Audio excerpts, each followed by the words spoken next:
Hi hello నమస్తే welcome to iDream media. నేను మీ శ్రావ్య. ఒక మనిషి అడవుల నుంచి వచ్చేటప్పుడు తనతో పాటు ఒక ఆవుని, బర్రెల్ని, కోడల్ని, మేకల్ని వాటిలన్నిటిని తీసుకొని వచ్చారు.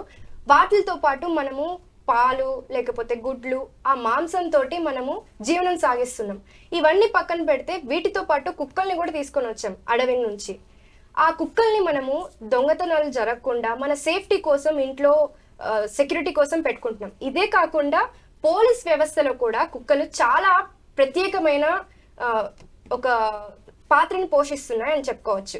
సో రీసెంట్గా సుప్రీంకోర్టు నుంచి ఒక ఆర్డర్ అయితే వచ్చింది. ఒక స్ట్రే డాగ్స్ అనేవి ఉండకూడదు, అవన్నీ ఒక ప్లేస్లో ఐసోలేట్ చేసేయాలి అని చెప్పి సుప్రీంకోర్టు ఒక ఆర్డర్ ఇచ్చింది. సో ఇది ఎంతవరకు కరెక్ట్, దాన్ని ఏం చేయాలి అనే దాని గురించి మనతో పాటు డిస్కస్ చేయడానికి ఇవాళ మనతో ఉన్నారు Chella Ramana garu, advocate, high court advocate. నమస్తే సార్. నమస్తే. And veterinary doctor Venkat Yadav garu. నమస్తే sir. And social activist and dog lover Krishnakumari garu. నమస్తే మ్యామ్. నమస్తే. సో విన్నారు కదా, ఇష్యూస్ అయితే చాలా బాగా పాపులర్ అవుతుంది ఇప్పుడు. ఎవరు ఏం మాట్లాడాలనేది కూడా అర్థం కావట్లేదు. కొంతమంది ఒక్కొక్క వ్యక్తి ఒక్కొక్కలాగా మాట్లాడుతున్నారు. ఉంచకూడదు డాగ్స్ అనేది, స్ట్రే డాగ్స్ ఉండద్దు. ఎందుకంటే రీసెంట్ టైమ్స్లో చాలా మంది ఎఫెక్ట్ అవుతున్నారు. అంటే స్ట్రే డాగ్స్ వల్ల, వీధి కుక్కల వల్ల అటాక్స్ చేయడము, చిన్నపిల్లల మీద అటాక్స్ జరగడము. ఇంకోటి రీసెంట్ టైమ్స్లో జూలైలోనే జరిగింది. ఒక kabaddi player, 22 years young kabaddi player athlete చనిపోయారు ర్యాబీస్ వచ్చి. సో వీటి వల్ల మనకి చాలా ప్రమాదకరం ఉంది అని అంటున్నారు. అందుకనే ఇట్లాంటివి తీసుకోవడం మంచిదని కొంతమంది అంటున్నారు.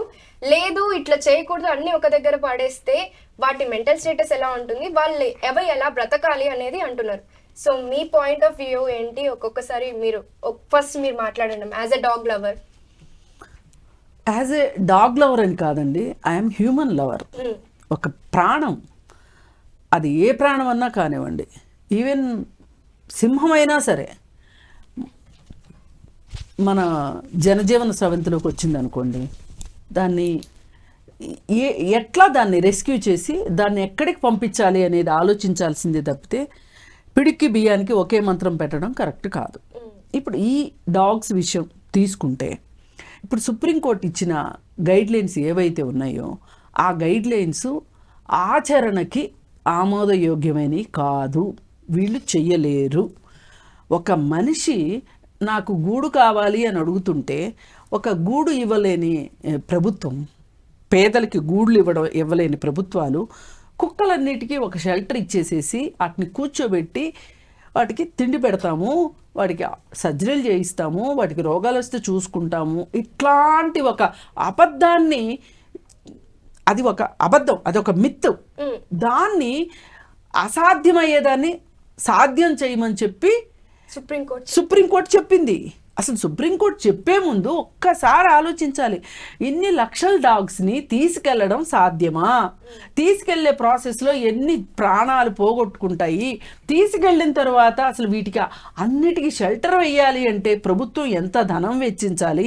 వాటికి ఫుడ్ పెట్టాలి అంటే ఆ నిర్వహణ అంతా ఎవరు చూసుకుంటారు? ఈ మంచి ఏంటి, చెడు ఏంటి? ఇన్ని లక్షల కుక్కలకి ఎంతమంది వెటర్నరీ డాక్టర్స్ కావాలి? ఎన్ని ఈ యంత్రాంగం అంతా సమకూర్చుకునే కంటే కూడా అసలు ఈ ఉన్న కుక్కల్ని ఉన్న చోట ఉంచి ఈ కుక్కలు ఇలా ప్రవర్తించకుండా చేయడానికి ఏం చెయ్యొచ్చు అనే ఒక ఆలోచన చెయ్యకుండా, ఒక తాంబూలాలు ఇచ్చాం తన్నుకు జావండి అన్నట్లు ఒక గైడ్ లైన్ ఇచ్చి పారేసేసి, మీరు అడిగారు మేము ఇచ్చేసాం, జిహెచ్ఎంసీ చూసుకోవాలి, లేదు అనుకుంటే ఢిల్లీ కార్పొరేషన్ చూసుకోవాలి, లేదు అనుకుంటే స్వచ్ఛంద సంస్థలు వాళ్ళు పని పాట లేకుండా ఉన్నారు వాళ్ళు చూసుకుంటారు అనేసేసి సుప్రీంకోర్టు ఇంత బాధ్యతారహితంగా ఈ గైడ్ లైన్స్ ఇవ్వడాన్ని మటుకు నేను పూర్తిగా వ్యతిరేకిస్తున్నా. పైగా అది సింగిల్ బెంచ్ ఇచ్చింది. ఇప్పుడు దాన్ని ట్రిపుల్ బెంచ్కి, త్రిసభ్య కమిటీకి పోస్ట్ చేశారు అంటేనే అది సరిగా లేదు అనేది అర్థమైపోయింది. ఇంతటి మార్పు ఎందుకు వచ్చింది? చాలామంది బయటకు వచ్చి ఓపెన్గా అపోజ్ చేశారు. ఇలా చేయడం కరెక్ట్ కాదు, ఇలాంటి గైడ్ లైన్స్ ఇది ఆచరణకి కుదిరే గైడ్ లైన్స్ కాదు అని చెప్పి అన్నారు. కాబట్టి చచ్చినట్టు వాళ్ళు ఆ విధంగా మార్చుకున్నారు. అంటే మాట్లాడదాం సార్తో మాట్లాడదాం మ్యామ్. సార్ మనతో ఇప్పుడు మాట్లాడడానికి రామ్ కళ్యాణ్ గారు హైకోర్టు అడ్వకేట్ ఉన్నారు. ఇప్పుడు మ్యామ్ చెప్పిన దాన్ని బట్టి మీరేమంటారు, అసలు సుప్రీంకోర్టు గైడ్ లైన్స్ ని నిజంగా ఫాలో అవ్వడానికి ఉందా? Right, let me clarify few things. ఇప్పుడు మీరు అన్నారు ఒక మాట, మానవుడు కుక్కను కూడా తెచ్చుకున్నాడు రక్షణ కోసం అని. But let me emphasise that, కొంచెం దాన్ని ఇంకా ఎలాబరేట్ చేస్తే, ఓన్లీ ప్రొటెక్షన్ కోసం తెచ్చుకోవాలి. ఈ రోజుకి కూడా a dog is the best friend for a human. Okay, మనము ఈరోజు ఇన్ని మాట్లాడుతున్నాం కానీ సౌత్లో నార్త్ సైడ్ పోతే హిల్ స్టేషన్స్లో ఒక డాగ్ లేనిదే వాడు బయటికి వెళ్ళే పరిస్థితి లేదు. Okay, first thing. ఓకే, ఇప్పుడు మేడం చెప్పినట్టు సుప్రీంకోర్టు ఒక గైడ్ లైన్స్ ఇచ్చింది అన్నప్పుడు, to be being an advocate, I don't want to make comments on the judgment or whatever is the outcome of it, but let me elaborate things. Okay, ఈ ఏదైతే directions ఇవ్వడం జరిగిందో ఈ directions ఏం కొత్త కాదు. ఓకే, ఇంతకు ముందు కూడా చాలాసార్లు ఈ సబ్జెక్ట్ మీద డిస్కషన్ వచ్చినప్పుడు ప్రతి మున్సిపాలిటీ కింద అక్రాస్ ఇండియా ప్రతి మున్సిపాలిటీ కింద ఒక రీహాబిటేషన్ సెంటర్ ఉండాలి డాగ్స్కి, దాంట్లో మాత్రమే ఈ కుక్కల్ని పెట్టాలి అన్నది ఒక ప్రపోజల్ వచ్చింది. Was it?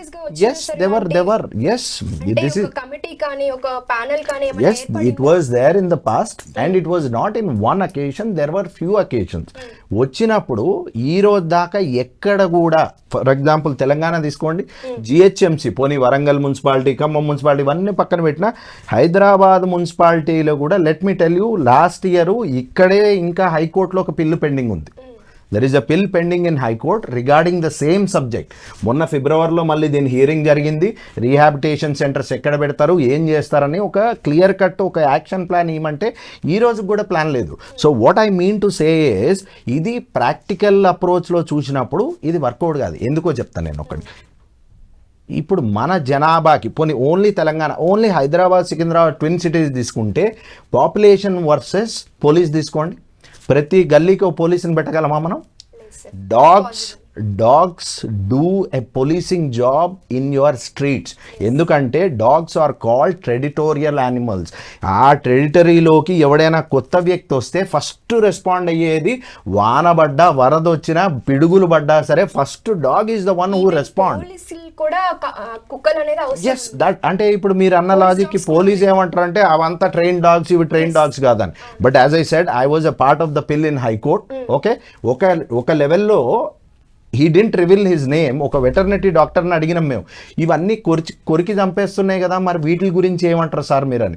You don't disclose my name, but I will tell you one thing. Okay, ఈ డాగ్స్కి స్టెరిలైజింగ్ చేయాలి. ఓకే, స్టెరిలైజింగ్ చేయాలి, వ్యాక్సినేషన్ చేయాలి.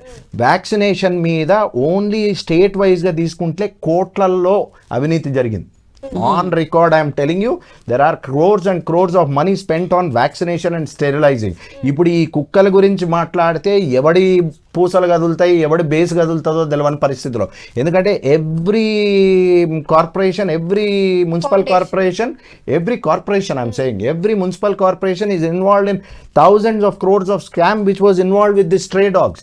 ఇప్పుడు మీరు ఎప్పటి నుంచి మేడం, మీరు ఎప్పటి నుంచి వింటున్నారు కుక్కల్ని స్టెరిలైజ్ చేయడం అన్నది? ఒక 20 ఏళ్ళ నుంచి. 20 ఏళ్ల నుంచి మనం స్టెరిలైజ్ చేసుకుంటూ డాగ్స్ని వస్తే పాపులేషన్ జీరో అయిపోలే. Did you get my point? Where is all these dogs coming from? మనం ఏంది స్ట్రే డాగ్స్ గురించి మాట్లాడుతున్నాం, ఇంపోర్ట్ చేసుకున్న డాగ్స్గా. So fundamentally by these sort of judgments what is happening is, నా లెక్కలో చూస్తే ఈ జడ్జిమెంట్ మంచికే జరిగింది. ఎందుకంటే అసలు దొంగలు ఎవరు ఉన్నారో బయటికి రావాలి. ఇప్పుడు అసలు 20 ఏళ్ల నుంచి, ఇప్పుడు మేడం చెప్పినట్టు 20 ఏళ్ల నుంచి స్టెరిలైజ్ చేసి వ్యాక్సినేషన్ చేస్తుంటే ఇన్ని కుక్కలు ఎక్కడి నుంచి పుట్టుకొస్తున్నాయి అంటే అవి ఏదో దోమ 1,00,000 గుడ్లు పెట్టింది అన్నట్లేదు ఈ story. So fundamentally this on the other side, I welcome the judgment because ఈ జడ్జిమెంట్ మీద పబ్లిక్లో అవుట్రేజ్ పెరిగింది. అసలు దీని మీద డిబేట్ మొదలైంది. దీంట్లో జరిగే అవకతవకలన్నీ బయటికి రావాలి. వచ్చినప్పుడే then will get to a good conclusion అన్నది నా belief. So as a veteran doctor మీరేమంటారు దీని గురించి? అంటే సార్ అన్నట్లుగా స్టెరిలైజేషన్ కోసం వస్తున్నారా, ఎంతవరకు వస్తున్నారు? సో నా ఉద్దేశం ఏంటంటే, ఈ వచ్చిన జడ్జిమెంట్ ప్రకారము ఇదంతా కొద్దిసేపు పక్కన పెడితే, అసలు ఒక యానిమల్ అనేది ఒక సోషల్ యానిమల్. సార్ చెప్పినట్టుగా it is a territorial animal. So they are habituated that area, they will protect that area. So whenever your దాన్ని అక్కడ నుంచి మీరు రిహాబిలిటేట్ చేసినా కానీ వేరే ప్లేస్లోకి తీసుకెళ్ళినా కానీ సైకలాజికల్గా they will go in to the stress first thing. So second thing, మనము ఒక యానిమల్ అనేదాన్ని భయపడుతున్నారు ఎంతగానో. So you have health awareness అండి. రేబీస్ వ్యాక్సిన్ అనేది పిల్లలకి ఎలాగా చేస్తున్నారో ప్రీ బైట్ వ్యాక్సిన్స్ ఉన్నాయి. So you can take your own vaccines before biting also. Okay. So అప్పుడు మీకు అసలు ఎవరు కూడా ఒక డాగ్ కరిచినా, నాట్ ఓన్లీ రేబీస్ ఒక డాగ్స్ నుంచి రాదండి, మంకీస్ నుంచి కూడా వస్తుంది, క్యాట్స్ నుంచి వస్తుంది, which is having canine teeth, carnivores అన్నిటి నుంచి వస్తుంది. కాబట్టి జాగ్రత్తగా మనము వ్యాక్సిన్ చేసుకొని ఉంటే ఈ ప్రాబ్లం అనేది ఒకటి రాదు. సరే ఇన్ కేస్ ఒకవేళ కరిచింది ఆ తర్వాత కూడా చాలా డెత్స్ జరుగుతున్నాయంటే అది that is called human negligence అండి. ఇమ్మీడియట్ గా వెన్ ఎవర్ ద వ్యాక్సిన్ అనేది అవైలబుల్ గా ఉంది, ఒకప్పటిలాగా వెళ్ళి ఒక బొడ్డు చుట్టూ 16 ఇంజెక్షన్స్ తీసుకోవాలి అలాంటి సిస్టమ్ కూడా లేదు. We have lot of vaccination, lot of development ఉంది. కాబట్టి పోస్ట్ బైట్ వ్యాక్సినేషన్ అంటారండి. అది కరిచిన రోజు, 3వ రోజు, 7వ రోజు, 14వ రోజు, 28వ రోజు, ఇలా ఒక 5 డోసులు తీసుకుంటే ఖచ్చితంగా వ్యాక్సిన్ ద్వారా ఆ వ్యాధిని అనేది మనం నివారించవచ్చు. లేదు కరవక ముందు తీసుకోవాలంటే 3 డోసులు ఉంటాయండి. అది 0 day, 3rd day and 21st day. This call pre bite vaccination schedule, ఇది పోస్ట్ బైట్ వ్యాక్సినేషన్ షెడ్యూల్. దీని ద్వారా ఖచ్చితంగా మనకంటే ఏదైనా యానిమల్ నుంచి వచ్చేదని జూనోటిక్ అంటాం. జూనోటిక్ డిసీజెస్ అనేవి నాట్ ఓన్లీ రేబీస్ చాలా ఉన్నాయి, సెలైవా ద్వారా అండి. అది ఎప్పుడైతే మనం కరిచినప్పుడు ఇమ్మీడియట్ గా should your wash rinsing with the soap కానీ యాంటీసెప్టిక్స్ తో చేసుకుంటే ఇది మన బ్లడ్ తో కంటామినేట్ అవ్వకుండా, మన సర్క్యులేటరీ సిస్టమ్ లోకి రీచ్ అవ్వకుండా, బ్రెయిన్ కి రీచ్ అవ్వకుండా ఉంటే we can save. So in case more damage అయింది, ఎక్కువగా బైట్ అయింది, దెన్ యూ హ్యావ్ ఇమ్యూనోగ్లోబులిన్స్ అండి. At the site of the bite కూడా మనం తీసుకోవడం వల్ల, కొంచెం టీటీ దాని ద్వారా తీసుకోవడం, పెయిన్ మెడికేషన్, యాంటీబయాటిక్స్ తీసుకోవడం వల్ల డెఫినెట్ గా దాన్ని నివారించవచ్చు. అంతేకాని దీన్ని పెట్స్ ని రీలొకేట్ చేయడం వల్ల ఈ ప్రాబ్లం సాల్వ్ అవుతుంది అని మాత్రం నేను అనుకోవట్లేదు. ఓకే. అంటే ఇప్పుడు అటాక్స్ కూడా ఎక్కువ జరుగుతున్నాయి కదా సార్, అంటే డాగ్స్ అనేవి చిన్నపిల్లల మీద ఎక్కువ అటాక్ చేస్తున్నారు, వీడియోస్ కానీ మనం చూస్తున్నాము. ఎందుకని అట్లాంటి మెంటల్ స్టేటస్ కి అవి వెళ్తున్నాయి అంటారు? సో పెట్స్ అనేది ఒకవేళ అటాక్ చేస్తున్నాయంటే మోస్ట్లీ 3 రీజన్స్. ఇంట్లో పెట్స్ కూడా అటాక్ చేయడం అనేది చూసాము ఉంటుందండి. చాలా మంది ఓనర్స్ కూడా కంప్లైంట్ చేస్తూ ఉంటారు. 3 సందర్భాల్లో అవుతుంది. వెన్ ఎవర్ ఫుడ్ దొరకదు, వాటికి ఆకలితో ఉన్నాయి, చాలా రోజుల నుంచి ఫుడ్ దొరకట్లేదు, దానికి ఆకలి వేస్తుంది. సో సంథింగ్, ఇప్పుడు మనం కోతులను చూస్తాం ఏదైనా గుడికి వెళ్ళినప్పుడు, వై దేర్ ఇంతకు ముందు పండ్ల చెట్లు బాగా ఉండేది అడవిలో, ఒకప్పుడు చక్కగా వాటికి ఫ్రూట్స్ దొరికేది. ఇప్పుడు ఎందుకు గుళ్ళ చుట్టూ అక్కడ పిల్లల చేతిలోంచి లాక్కొని వెళ్తున్నాయి అంటే డెఫినెట్ గా అవి వచ్చి ఆ పిల్లని ఏమో చేయాలని కాదు, అక్కడ దానికి ఫుడ్ కావాలి అంతే. ఇది కూడా అదొక సందర్భం అండి. సెకండ్, వాటి అగ్రెసివ్నెస్. ఒక్కొక్కసారి మనం ప్రొవోక్ చేయొద్దు ఎప్పుడు కూడా యానిమల్ని. You should not provoke, not only మన ఇది డాగ్స్ కాదు, కెన్ గో ఫర్ ద ఎద్దులను చూసాను నేను, కొన్ని ఊర్లలో కూడా వినని చూసాము. సో వెన్ ఎవర్ నువ్వు ఒక ఎద్దును కానీ ఒక బుల్ను కానీ ప్రొవోక్ చేసి టీచ్ చేసి కొట్టి ఉంటే అది పగ అలాగా మైండ్ లో పెట్టుకొని దట్ ఆ మనిషిని చంపేసిన సందర్భాలు చాలా ఉన్నాయి. మా సొంత ఊర్లో కూడా జరిగింది ఇదంతా కూడా. Should not provoke any animal, there also psychological గా స్ట్రెస్ అవుతాయి. Third thing, whenever you should do the neutral అండి, స్టెరిలైజేషన్ ప్రోగ్రామ్ అంటాము. మేల్ అయితే న్యూట్రల్ అంటాము, ఫీమేల్ అయితే స్ప్రే అంటాము. Whenever you do that, the hormonal imbalance అనేది పోయి కొంచెం బ్యాలెన్స్డ్ గా దే విల్ యాక్ట్, కొంచెం అగ్రెసివ్నెస్ కూడా తగ్గి ఈ అటాక్స్ అనేది తగ్గుతుంది. అంటే ఇప్పుడు అట్లా రీలొకేట్ చేయకుండా ఈ స్టెరిలైజేషన్ ఏదైతే ఉందో ప్రతి డాగ్ కి చేస్తే, అండ్ మనం కూడా వ్యాక్సినేషన్ అంటే ఓన్లీ డాగ్స్ గురించి కాకుండా మీరు చెప్పినట్లు మంకీస్ కావచ్చు, ఇంకే వేరే యానిమల్స్ తో మనం కూడా వ్యాక్సినేషన్ చేసుకుంటే ఈ ప్రాబ్లం రాకుండా ఉంటుంది కదా మీరు అన్నట్లుగా. డెఫినెట్ గా అండి, డెఫినెట్ గా ఓన్లీ సొల్యూషన్ టెరిటోరియల్ యానిమల్ ని రీలొకేట్ చేయడం కాదండి, అది that is the human friend, human companion. ఈ మధ్య కాలంలో మేము చాలా మంది పెట్ ఓనర్స్ తో చూస్తామంటే పిల్లలు వద్దనుకొని పెట్స్ నే వాళ్ళ పిల్లలుగా చూసుకునే సందర్భం ఈ టైంలో. ఒక పెట్స్ ని, ఒక డాగ్స్ ని మనం తీసేసి అవి ఎంత విశ్వాసం ఉంటే ఒక మనిషి అనే వాళ్ళు ఎంత ప్రేమిస్తారు, వాటికి ఎంత మనిషి వాళ్ళు ఒక కాలేజ్కి వెళ్ళి వచ్చినా, ఒక ఆఫీస్కి వెళ్ళి వచ్చినా, దట్ ఇస్ ద కంపానియన్ అయిపోయింది. ఒక స్ట్రీట్ డాగ్ కావచ్చు, ఒక ఈ ఇంట్లో పెంచుకునే పెట్ డాగ్ కావచ్చు. వెన్ ఎవర్ మీరు ఫుడ్ ఇస్తారు, they will not even touch, they will protect you. చాలా మంది స్ట్రీట్స్ లో ఫీడింగ్ చేసే వాళ్ళు మాకు చెప్తూ ఉంటారు, whenever they walk on that way in the night, they are the protecting as a warriors. Yes. నీ They ఇంటికి trust రీచ్ అయ్యి నీ ఆ ఇంటి ఎంటర్ అయ్యే వరకు ఒక security లాగా దే విల్ ప్రొటెక్ట్ యూ అండి. అంత విశ్వాసం ఉన్న యానిమల్స్ ని we should not really quote and we should think that what is the best way, food ఇవ్వడమా, దాన్ని వ్యాక్సినేషన్ చేయడమా, స్టెరిలైజేషన్ చేయడమా. There are some international journals published. ఏవైతే డాగ్స్తో పెరిగిన పిల్లలు ఉన్నారో వాళ్ళకి they have more resistance towards diseases.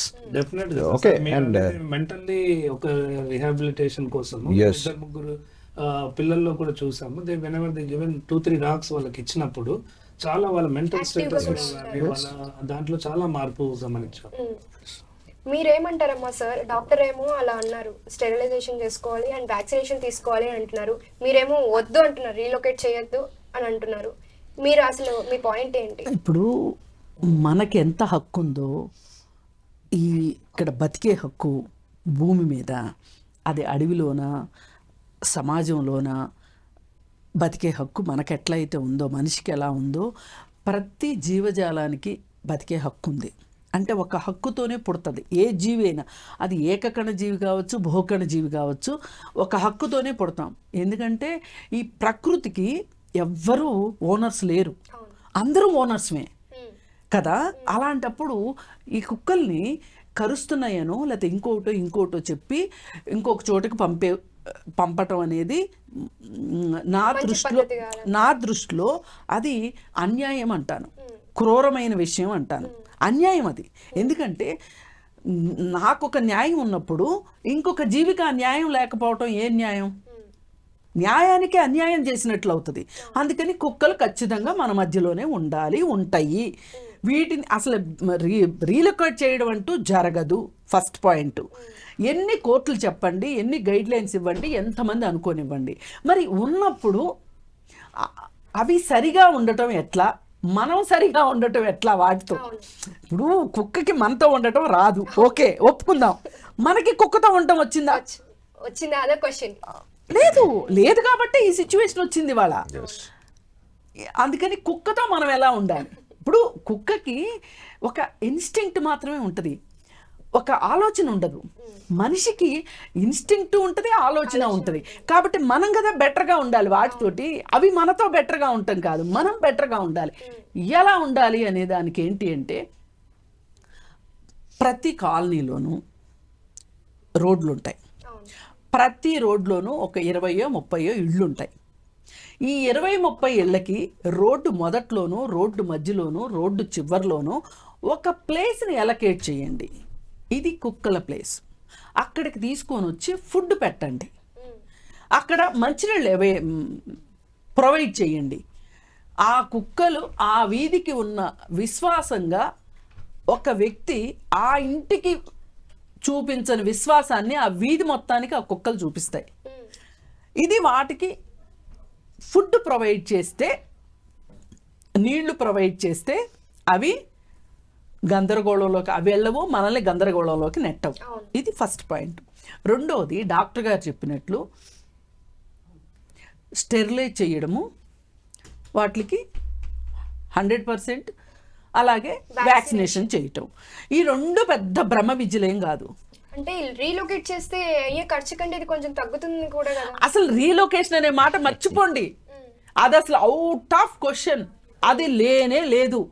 అంటే ఇప్పుడు ఎవరైనా మనుషులు నచ్చకపోతే కూడా రేపొద్దున అప్పుడప్పుడు ఎవరైనా ఫారిన్ డెలిగేట్స్ వచ్చినప్పుడు బిచ్చగాళ్ళని కూడా రీలొకేట్ చేస్తున్నారు, మళ్ళీ తీసుకొచ్చి వదులుతున్నారు. అది వేరే విషయం.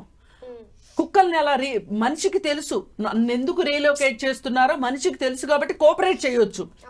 నాలాగా ఎదురు తిరిగితే అది వేరే విషయం, కోఆపరేట్ కూడా చేయవచ్చు. కానీ కుక్కలు కోఆపరేట్ చెయ్యవే.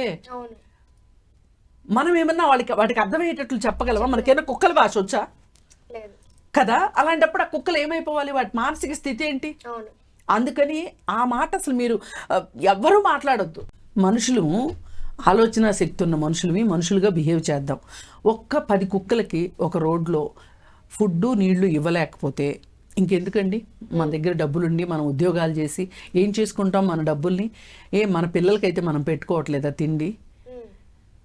ఇప్పుడు ఒక ఫ్యాషన్ అయిపోయింది మనుషులకి. ఏంటి, ఫ్రిడ్జ్లో తోసుకోవటం, వాటిని వారం 20 రోజులు తినడం. దాని బదులు ఫ్రిడ్జులు లేని రోజుల్లో ప్రతి ఇంటి ముందు కుక్కకు అన్నం పెట్టేవాళ్ళు.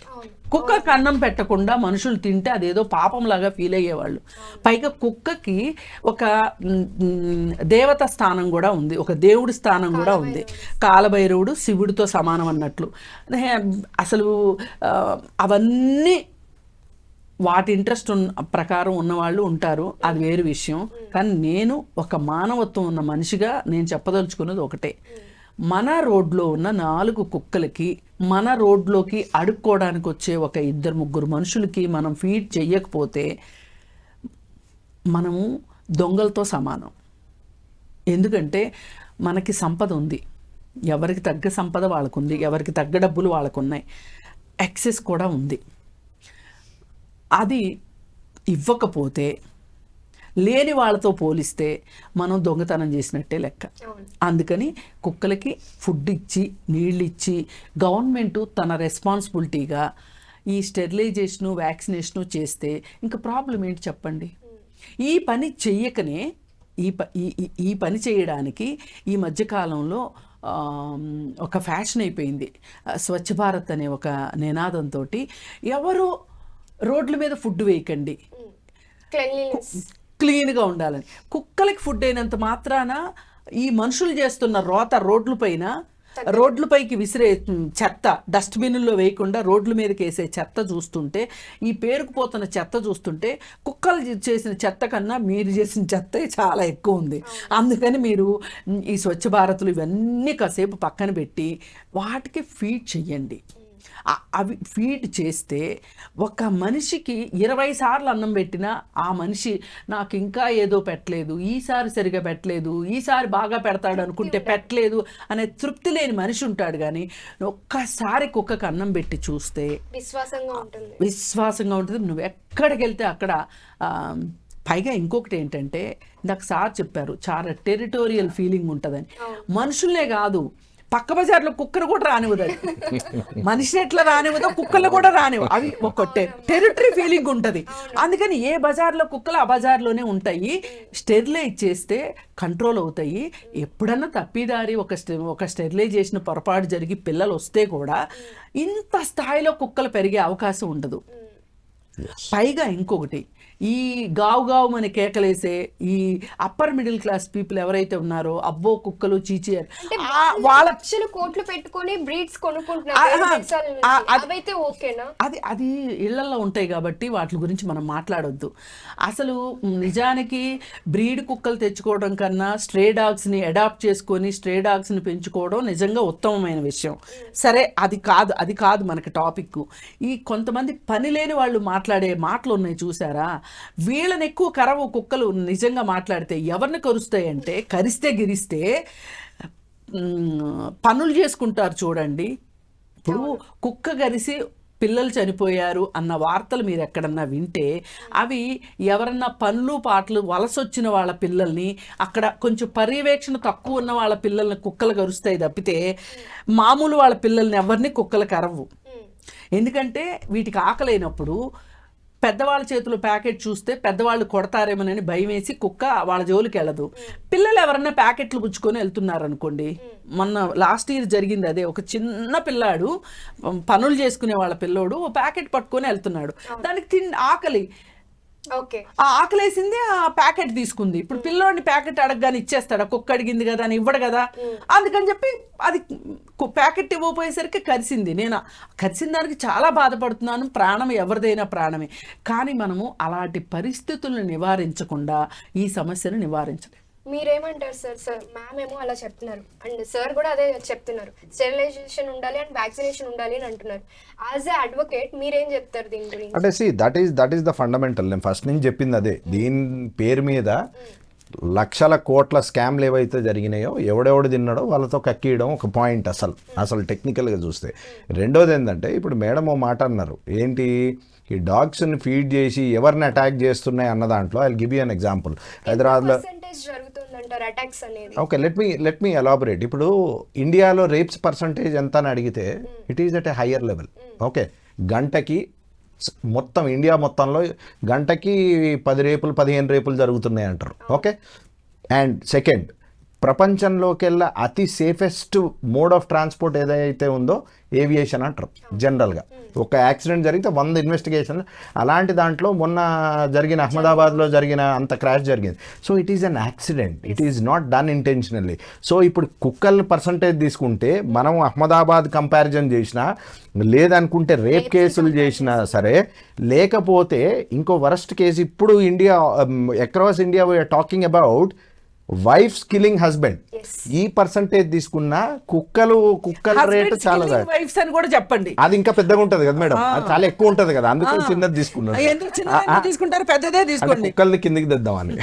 అయితే దీంతో తీసుకున్న కంపారిజన్ లో ఈ డాగ్ బైట్స్ అన్నవి very simple. I give you an example. ఇప్పుడు మనం హైదరాబాదు, కోల్కతా, అక్కడ ఇక్కడ అన్ని మాట్లాడినాం కదా. వరంగల్ MGM హాస్పిటల్లో ఓ పుట్టిన పిల్లాడిని కుక్క లాక్కుపోయింది న్యూస్ ఒక 6 months back. Okay, what nonsense we're talking about? ఏమైనా సెన్స్ ఉందా? మనం ఏం రాస్తున్నాం? మీడియా కూడా ఒక రకంగా ఆలోచించుకోవాలి. సోషల్ మీడియాలో పోస్టులు పెట్టే పనికిమాల ఎదవలు కూడా ఆలోచించుకోవాల్సింది ఏం తెలుసా? ఒక మన వరంగల్ MGM హాస్పిటల్ అంటే ఒక గవర్నమెంట్ హాస్పిటల్. ఒక గవర్నమెంట్ హాస్పిటల్లో ఈ స్టార్టింగ్లో సెక్యూరిటీ ఉంటాడు, ప్రతి వార్డు దగ్గర నర్సులు ఉంటారు, డాక్టర్లు ఉంటారు. ఇదంతా పోయి మెటర్నిటీ వార్డుకి పోయి పిల్లడు పుట్టినోడిని తీసుకుపోయిందంటే ఎవడు లేనట్టేగా.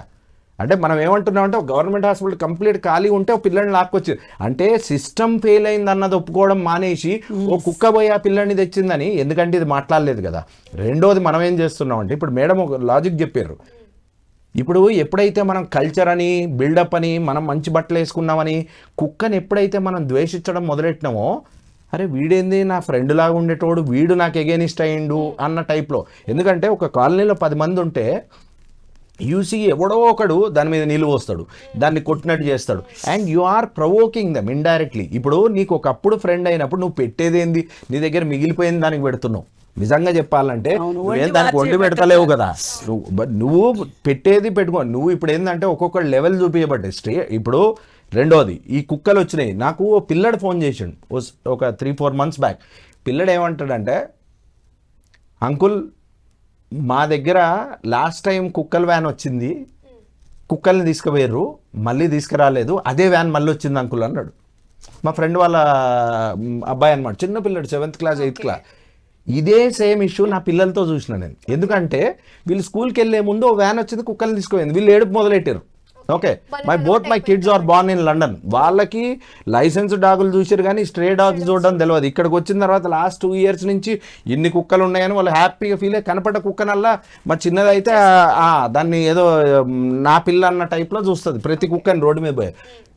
వీళ్ళు ఒకసారి నాకు చెప్పారు ఇది. వెన్ ఈ called me, I went straight to the van and said, ఎక్కడ తీసుకుపోతాను నువ్వు ఈ కుక్కలను? నికాల్ దో బోలే సాబ్ అన్నాడు. నీకు తెలుగు రాదారా అన్న అంటే, రాదు సార్ అన్నాడు.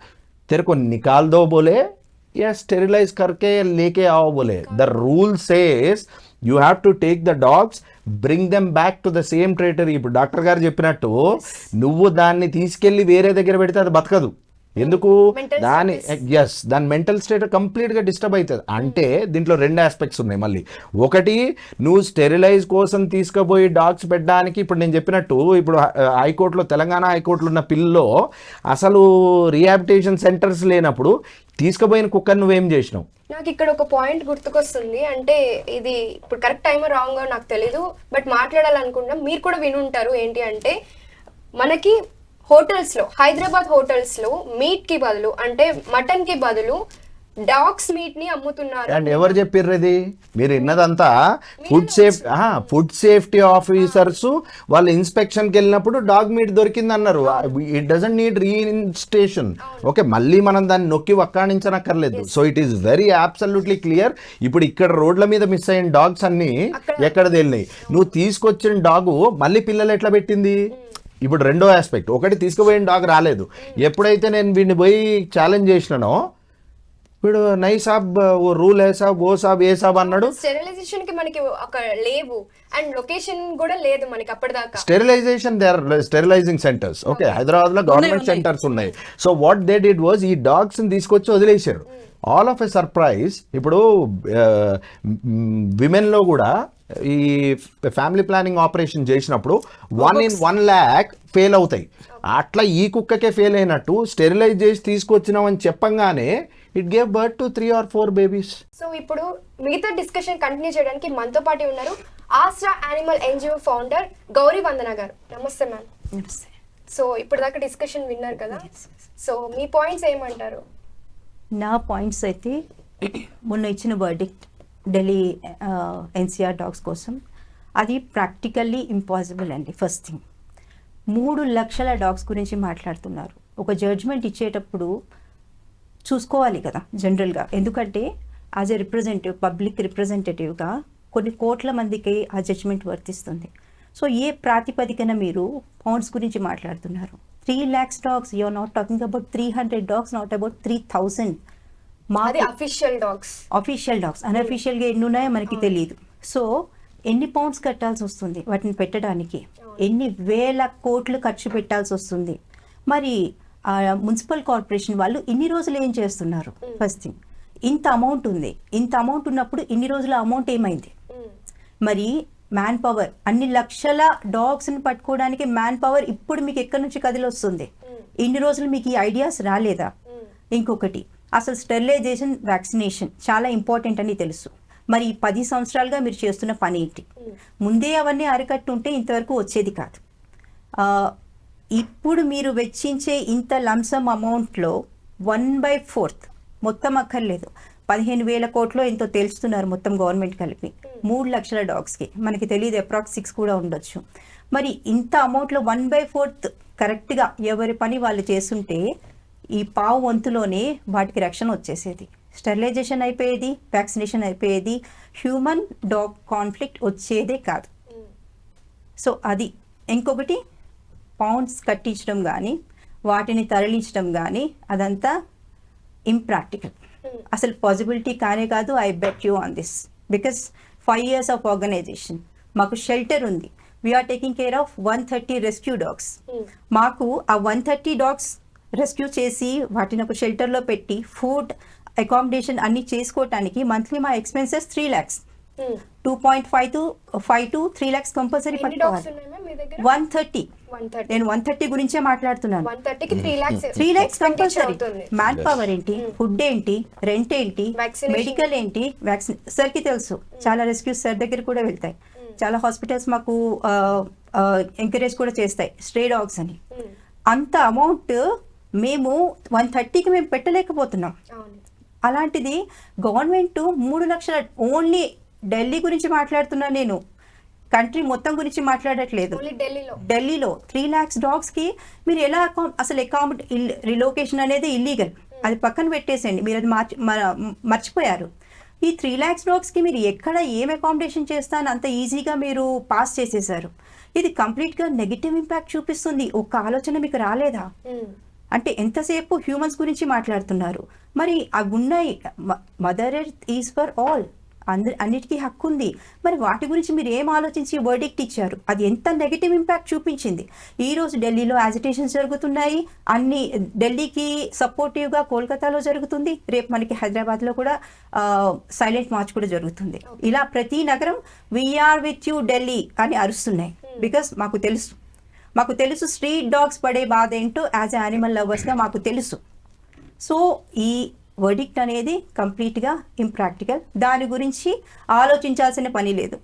అది అమలు పరుస్తారన్న ఇది కూడా ఆలోచన కూడా అనవసరమే.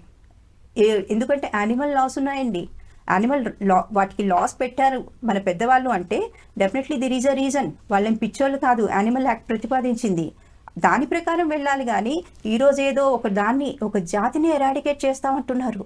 అంటే మీకు కో ఎగ్జిస్టెంట్తో అంటే కలిసి బతకడం అవసరం లేదు.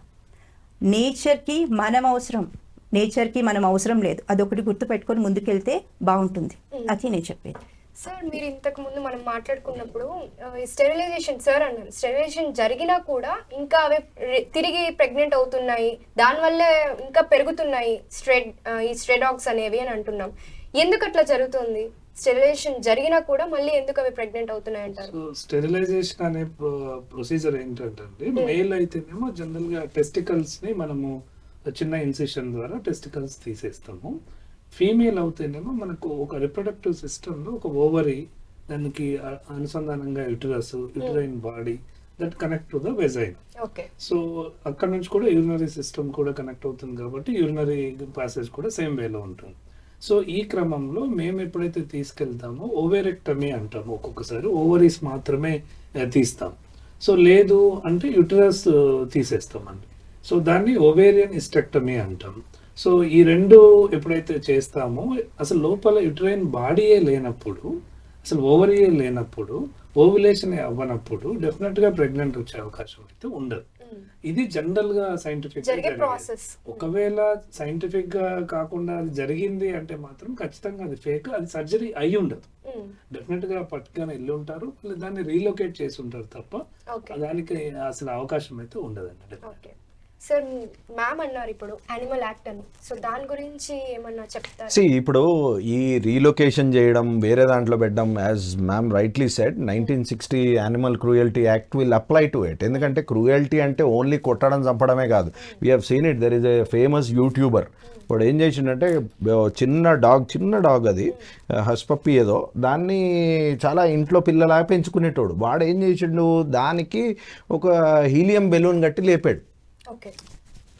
బర్త్డే సెలబ్రేషన్స్ అని లేపాడు సరదా కోసం. And he is very famous north ఇండియాలో YouTuber, I can't recall his name. But the very next day somebody filed a case on him and he was in jail, non bailable. So ఇప్పుడు coming back to the act, it clearly says it's cruelty on animals. Cruelty is not, there is a difference. Okay, ఒక single bench చేసినప్పుడు it was referred because there is something called a suo motu. Okay, suo motu అని word మనం కూడా బాగా విని ఉంటాం. జనాల్లో ఒక అవుట్రేజ్ వచ్చినప్పుడు, ఓకే, సుప్రీంకోర్టు అనగానే సుప్రీంకోర్టు చెప్పింది ఫైనల్ అన్నది ఏం లేదు. ఓకే, ఇప్పుడు even madam said it's highly impractical, it won't happen. I'm completely with it. Okay, single bench నుంచి 3 జడ్జిల ధర్మాసనంకి వెళ్ళింది. అది కూడా 14th రోజు దాని మీద హియరింగ్ జరిగింది. There is a reserve on it. And second, Gavai ఎవరైతే honourable chief justice of supreme court ఉన్నారో, he is also personally looking in to it. It doesn't mean సుప్రీంకోర్టులో ఇప్పుడు 5 జడ్జెస్ ఉన్న బెంచ్ ఇచ్చిన తర్వాత కూడా there is a option to reconsider. Remember, we are in a democratic form. There is no, it doesn't mean it is an end. Okay, malli you can go back and re-appeal on the subject. There is no end to it. Ante manam entante manam when we are talking about this, we should give a clear cut image to the public as well. It is not the end of the world. Single, third, 3 జడ్జిల bench, 5 judges bench అయినా సరే there is a possibility wherein we can go for an appeal on it. It is not the end of the world. So ప్రాక్టికల్గా, as you rightly said, if she is having 160 dogs and expenses is 3 lakhs, నేను ఇంతకుముందు మనం మాట్లాడినట్టు ఏవైతే municipal corporations ఉన్నాయో ఇవన్నీ నిజంగా rehabilitation centres పెట్టి చేయడం ఇంప్రాక్టికల్ అనే కదా ఇన్ని సంవత్సరాల నుంచి ఇది అవ్వకపోయింది. So it is not practical. We should find a solution wherein 20 సంవత్సరాల నుంచి స్టెరిలైజ్ చేస్తున్నా ఎందుకు స్టెరిలైజ్ అవ్వట్లేదు? స్టెరిలైజ్ కోసం వాడే, I tell you an example, not going much in to detail. There is a centre in Hyderabad. మీ దగ్గర ఓ స్ట్రే డాగ్ ఉంటే తీసుకోపోతే వాడు 4,000 రూపాయలు ఇచ్చి స్టెరిలైజ్ చేసి ఇస్తాడు మీకు. If he is paying you 4,000, how much he getting? Did you get my point? ఇప్పుడు నేను ఒక కుక్కని తీసుకుపోతే 4,000 ఇస్తున్నాడు నాకు. 4,000 నువ్వు ఎక్కడి నుంచి ఇస్తున్నావు నాకు? 4,000 ఇస్తే నీకెంత వస్తుంది? No, what is that you are getting? I am not talking about even benefit. అంటే ఇది ఒక గవర్నమెంట్ సెంటర్ అయి ఉన్నప్పుడు just imagine how much amount the governments are spending and what is the ratio of state budget going towards this dogs and you can see ground level nothing is happening. Only one thing ఏదైతే జరుగుతోందో, population పెరుగుతోంది. ఏమంటే వాటిని చంపేయండి అంటాడు. ఇప్పుడు government side నుంచి somebody must have. ఇప్పుడు I don't go by the judge and the judgement. Okay, an advocate is an officer of the court అంటారు. అంటే ఎవరైతే దాని మీద కేసు వేసారో, కేసు వాదించిన వాళ్ళు గట్టిగా లేకపోయినా, సాక్ష్యాధారాలు కరెక్ట్గా లేకపోయినా సరే ఆ కేసు డైల్యూట్ అయ్యే ఛాన్స్ ఉంది. జడ్జి ఏమున్నది, ఉన్నదాన్ని బట్టి ఈ విల్ గివ్ ఎన్ వర్డిక్ట్. అయితే ఇప్పుడు ఇక్కడ ఏదైతే జరిగిందో ఇది గవర్నమెంట్ సైడ్ నుంచి తీసేయాలని అంటున్నారు, గవర్నమెంట్ తీసేయాలని. But if you ask me, as I said, ఇప్పుడు హైకోర్టులో ఉన్న పిల్లో, there are private organizations who are getting crores and crores of donations on the name of dog rescue, stray dogs కోసం వాటి ఫౌండేషన్స్ పెట్టుకుని వీళ్ళు కూడా ఈ స్ట్రే డాగ్స్ని రోడ్డు మీదే ఉంచాలని ఫైట్ చేస్తున్నారు. అంటే these dogs are stuck between the government policies and as well as the NGOs who has got a selfish motive to make money out of it. But if she is doing it 160 dogs as an individual, when she can take care of 160 dogs, just imagine there are hundreds of NGOs in across India and pedda inni crosslu unna tarvata kuda why is an individual struggling? I have seen her on the Facebook how she is struggling to take care of this dog. So why is an individual struggling so much and these NGOs are making millions and millions?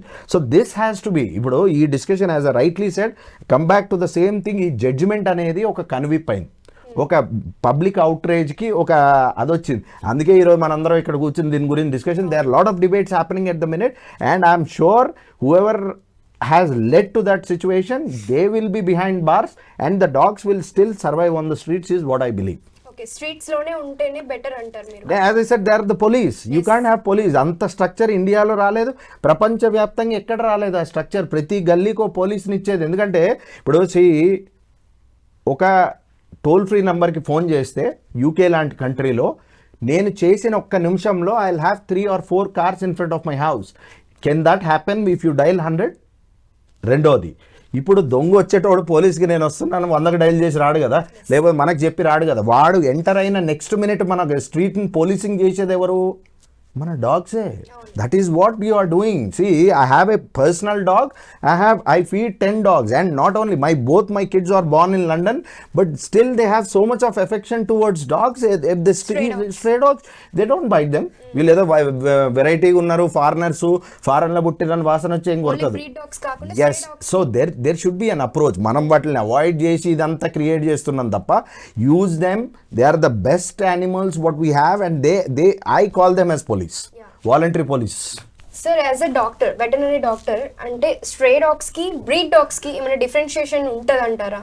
అంటే mental status లో ఇప్పుడు ఇవి attack చేస్తున్నాయి, అంటే breed dogs కూడా attack చేస్తున్నాయి కానీ percentage అయితే తక్కువ ఉంది. సో మెంటల్ స్టేటస్ లో ఏమైనా డిఫరెన్షియేషన్ ఉంటుంది అంటారా? సో బ్రీడ్ డాగ్స్ కి వస్తే అండి చాలా రకాల బ్రీడ్స్ ఉన్నాయి. దాంట్లో స్మాల్ బ్రీడ్ నుంచి లార్జ్ బ్రీడ్ వరకు ఉన్నాయి.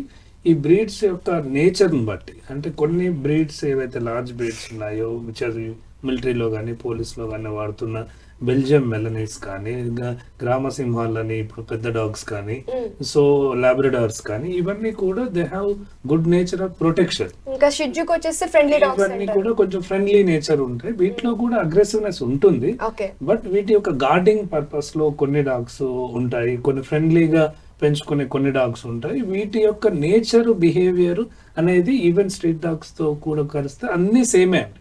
దీంట్లో ఒక డాగ్ కి ఒక్కొక్క రకమైన బిహేవియర్ ఉంటుందని ఏం లేదు. మనుషులు ఒక్కొక్కరు ఒక్కొక్క రకంగా ఎలా ప్రవర్తిస్తారో వాటిలో కూడా మనము ఎలాగైతే ట్రీట్ చేస్తే అవి అలాగా అంతే. అంటే ఒక మనిషి ఎలా పెరిగితే ఎలాగా తయారవుతున్నాడో అవి కూడా డిపెండ్ ఆన్ ఎక్కడ పెరుగుతున్నాయి, ఎలా పెరుగుతున్నాయి, వాటిని ఎంత హరాస్ చేస్తున్నారు, లేకపోతే ఎంత బిహేవియర్ ప్యాటర్న్ అండి. Absolutely right. Pets having their street dogs కానీ they are having same behavior when we are provoking and దాన్ని ఎంత ప్రేమగా చూసుకుంటున్నాము, ఎంత హార్ష్గా ట్రీట్ చేస్తున్నాము అనే దాన్ని బట్టి దాని బిహేవియర్లో చేంజ్ ఉంటుంది. కాబట్టి యాజ్ ఏ హ్యూమన్ బీయింగ్గా మనమందరం కూడా పెట్స్ని ప్రేమించడము, వాటిని ఈవెన్ వీలైతే డోంట్ బై, అడాప్ట్ దెమ్ అనే ఒక నినాదంతో ఒక మొక్కలను ఎలాగైతే చేసి సెలబ్రిటీస్ ఛాలెంజింగ్ విసురుతున్నారు, అలాగా ఈ రోజు ఈ సందర్భంగా నేను రిక్వెస్ట్ చేస్తుంది, అందరూ ఈ ప్రైమ్ పీపుల్ ఎవరైతే ఉన్నారో వాళ్ళంతా కూడా just do it, just adopt one street dog and adopt other, encourage them. So definite గా ఎలాగైతే ఫారిన్ కంట్రీస్ లో మనం చూస్తున్నాం ఒక స్ట్రీట్ డాగ్ అనేది కూడా కనిపించకుండా ఉందో, ఇండియా అలాగా అయిపోతే ఎంత చక్కగా ఈ సమస్యకు అసలు సొల్యూషన్ అనేది. అంటే ఇట్స్ సో అన్ఫార్చునేట్. ఇప్పుడు డాక్టర్ గారు చెప్పినట్టు మనం సబ్జెక్ట్ టు కరెక్షన్, ఒక 6 అర్జెంటీనా నుంచి 6 కుక్కల్ని తీసుకొచ్చి నరేంద్ర మోదీ గారి సెక్యూరిటీ కోసం పెట్టుకున్నాం మనం.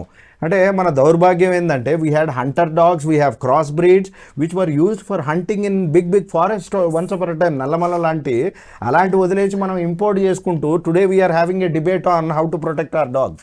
So unfortunate. అందుకు ఈ టాపిక్ నేను నల్లమల్లలో పుట్టానండి.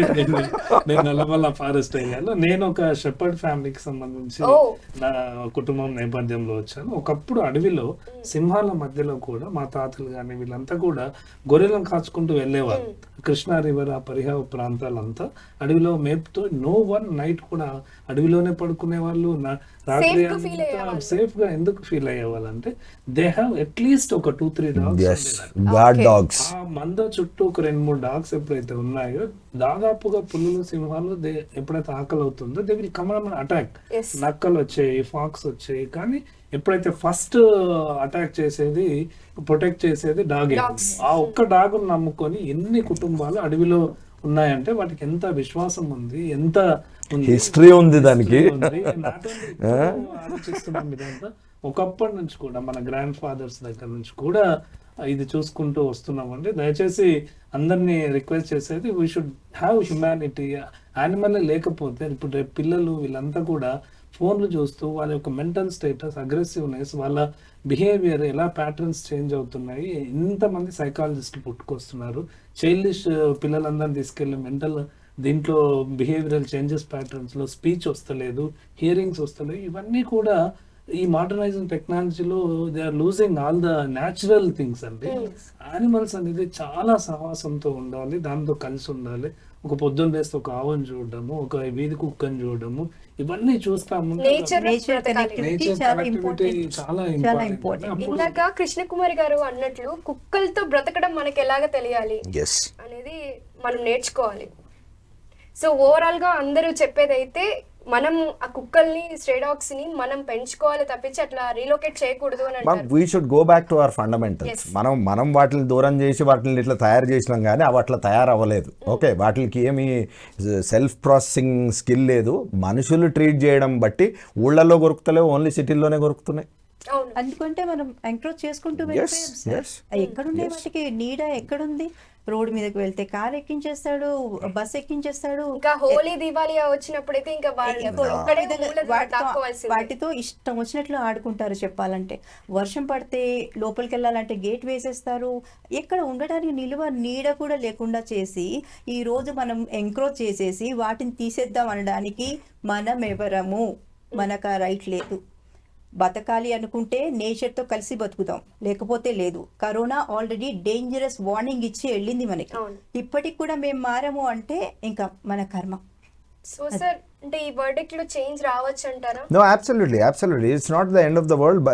ఈ ఛానల్ ద్వారా, ఇప్పుడు మన ఈ డిబేట్ ద్వారా want to give out a clear message. ఈ కోర్ట్స్, ఈ సిస్టమ్స్ ఇవన్నీ ప్రజల కోసం ఉన్నది. ఓకే, ఏదైతే ప్రజలు అనుకుంటున్నారో దాన్ని మనం వాయిస్ చేయగలిగింది. ఇప్పుడు ఎట్లయితే అవుట్రేజ్ వచ్చిందో, that's the reason why we're all. yes absolutely, I welcome it. yes, చాలా దొంగలు కూడా బయటపడతారు. దొంగలు బయట కుక్క నుంచి లెక్క మొదలవుతుంది. Very well said. ఎన్ని వేల మంది రెస్క్యూవర్స్ అండి పర్సనల్ లైఫ్స్ లో వదిలేసి వాళ్ళ మనీ పెట్టి టైం, ఎనర్జీ, ఒక లైఫ్ ని పెడుతున్నారు. అసలు ఎవరికన్నా అర్థమవుతుందా? గవర్నమెంట్ చేయాల్సిన పనిని థౌజండ్స్ ఆఫ్ యానిమల్ రెస్క్యూవర్స్ చేస్తున్నారు ఈ రోజు. మరి ఇప్పుడు సార్ అంటున్నట్లు న్యాయం ఎక్కడుంది ఇప్పుడు? ఇంకెంత వరకు మేము చేసుకుంటూ పోతాం? రానియండి, లెక్క కుక్క నుంచే లెక్క మొదలవ్వాలి. చూడాలని ఉంది మాకు కూడా. మేమన్నా ఎంతవరకు పరిగెడతాం? ఒక వాలంటీర్స్ గా, ఒక యానిమల్ రెస్క్యూర్ గా మేమన్నా ఎంతవరకు పరిగెడతాం? మా క్యాపబిలిటీ ఎంత? ఎక్కడెక్కడ లెక్కల్లో ఉన్నాయో నిజంగా వాటికి కావాల్సిన రైట్స్ వాటికి ఇవ్వాలి. మనం ఒక డామినేటెడ్ స్పీసెస్ గా మన బాధ్యత అది. ఎంతసేపు మనకి ఏదైనా ప్రాబ్లం వస్తే వాటిని ఎరాడికేట్ చేసేద్దాం, ప్రతిదాన్ని మొక్కొద్దు, కుక్కొద్దు, ఏమొద్దు అంటే మనిషి ఇంకా కాంక్రీట్ జంగల్లో రేపొద్దున పీల్చుకోవటానికి మంచి గాలి లేదు, తాగటానికి వాటర్ లేదు. కంప్లీట్ ఢిల్లీ అలాగే పొల్యూషన్. అరే ఢిల్లీలో ఇంకేం బాధలు లేవా అండి? ఒక విషయం, ఆ సీఎం గారు డే 1 నుంచి స్ట్రీట్ మీద ఆగిపోయి ఆ రోజు ఆవుల్ని ఆపడం చూశాను నేను. ఏంటా అని అనుకున్నా. నెక్స్ట్ డే నుంచి డాగ్స్ మీద పడ్డారు. నిజంగా ఢిల్లీ హైయెస్ట్ క్రైమ్ సిటీ అది. Yes, absolutely. Highest crime city. Pollution Pollution, yes. కూడా అరే పీల్చుకోవడానికి గాలి లేదమ్మా నీ దగ్గర, ముందు దాని గురించి ఆలోచించు. ఈ రేబీస్ కూడా 0 ఉందండి ఢిల్లీలో. స్టాటిస్టిక్స్ ఏమీ లేవు, దానికి ప్రూఫ్స్ ఏమీ లేవు. ప్రూఫ్స్ లేకుండా మరి ఏ ప్రాతిపదికన వీళ్ళు ఇది చేస్తున్నారో ఎవరికి అర్థం కావట్లేదు. సార్ మీరేమంటారు ఓవరాల్ గా ఫైనల్ వర్డ్ మీరందరూ కలిసి ఒక పాయింట్ ఆల్రెడీ చెప్పారు ఏంటంటే Absolutely, we should welcome this. కొంచెం చేంజ్ చేస్తేనే బెటర్, అవి వాటిని No, this will definitely change. It is impossible, as madam said. It is highly impossible. So ఇది ఏదైతే ఉందో ఎప్పటి నుంచో పాతుకుపోయి అసలు ఒక సొల్యూషన్ లేకుండా ఉన్న ఈ డాగ్స్, స్ట్రే డాగ్స్ అన్న సబ్జెక్ట్కి మళ్ళీ ఊపిరి పోసినట్టు అయిందని నేను అనుకుంటా. As I said, I started with it. I welcome that judgement. At the same time it is not the end of the word. Every dog has a day. Yes. Every dog has a day. వచ్చింది వాడికి day వచ్చింది. Yes. మేమైతే చాలా హ్యాపీగా ఉన్నాం. ఎందుకంటే కొన్ని యుద్ధాల్లో అమరవీరులు ఎలా ఉంటారో జరిగిపోయింది. ఇప్పటి నుంచి కరెక్ట్ లెక్కల మీద నడుస్తుంది అని మేము ఆశిస్తున్నాం.